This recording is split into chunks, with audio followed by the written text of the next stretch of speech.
The most influential players in jazz have rarely been guitarists. The pioneers in the music's history have generally been horn players, pianists, and even drummers. There have, of course, been great jazz guitar talents, but hardly any of them have genuinely altered the course of the music's direction or led a key movement in its development. In this series, I'm focusing on the exceptions who make the rule. 4 guitarists who changed the direction for those who came after, who didn't simply influence fellow guitarists, but made an irrevocable difference to the entire course of jazz.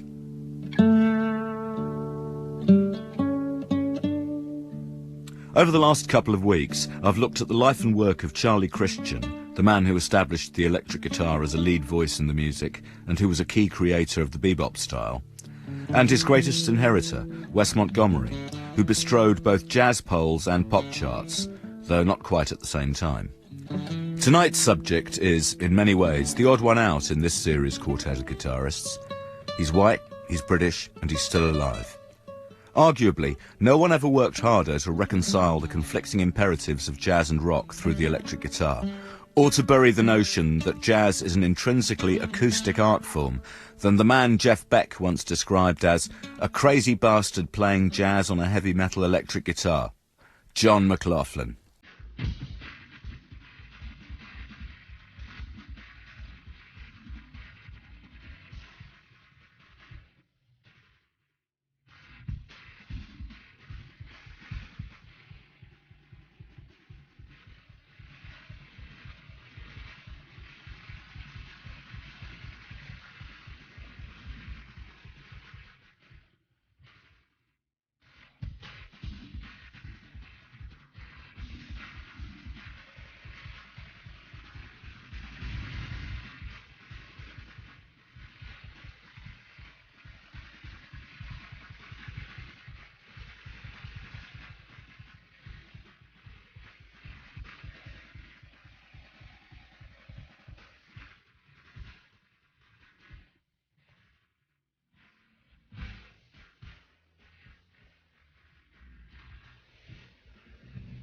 John McLAUCHLin was born in Yorkshire in 1942, a contemporary of the British rock heroes who redefined the cutting-edge music of the 1960s.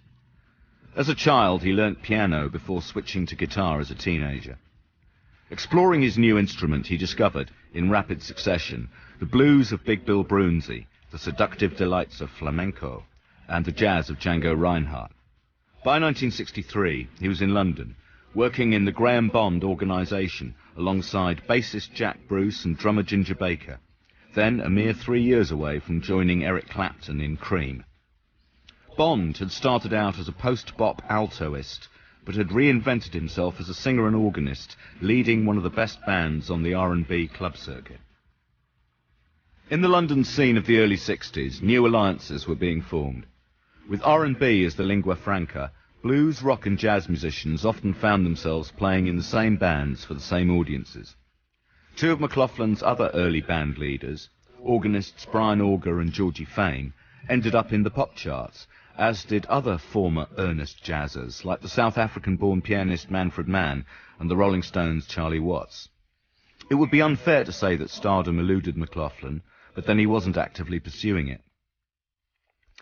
Instead, he honed his craft, playing pop, jazz and blues gigs and sessions with equal professionalism and enthusiasm. Alongside the likes of Jimmy Page, he worked the London studio circuit, backing the likes of Tom Jones, Petula Clark, Engelbert Humperdinck and Cilla Black. He played on Mick Jagger and Keith Richards' songwriting demos, some of which were later issued under name, and with the house band of Britain's hippest mid-60s TV show, Ready, Steady, Go. Here he is on a 1967 radio session with David Bowie. See if you can hear him.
McLauchlin's first loyalty, though, was always to jazz.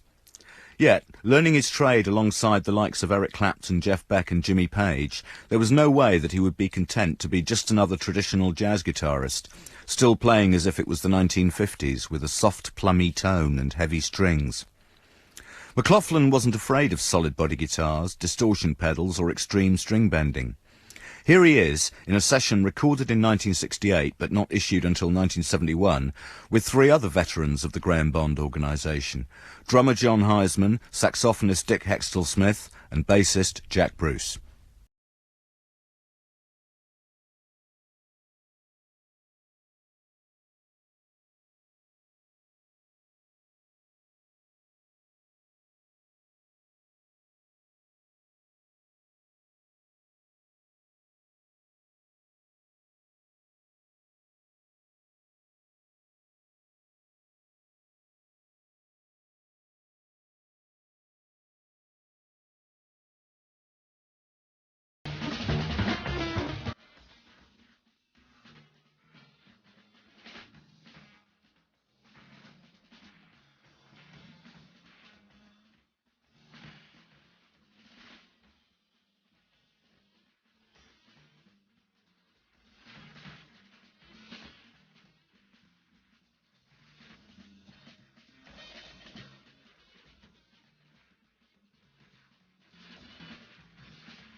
Sam Enchanted Dick, believe it or not, that is the title, from Jack Bruce's album, Things We Like. The pop session life was getting on McLauchlin's nerves, and following a reunion stint with Georgie Fame, he relocated to the continent to explore free jazz whilst commuting back to London. One day he received a phone call from his friend, former flatmate and jamming partner, bassist Dave Holland, who'd recently moved to the States to take up a job offer from no less a personage than Miles Davis.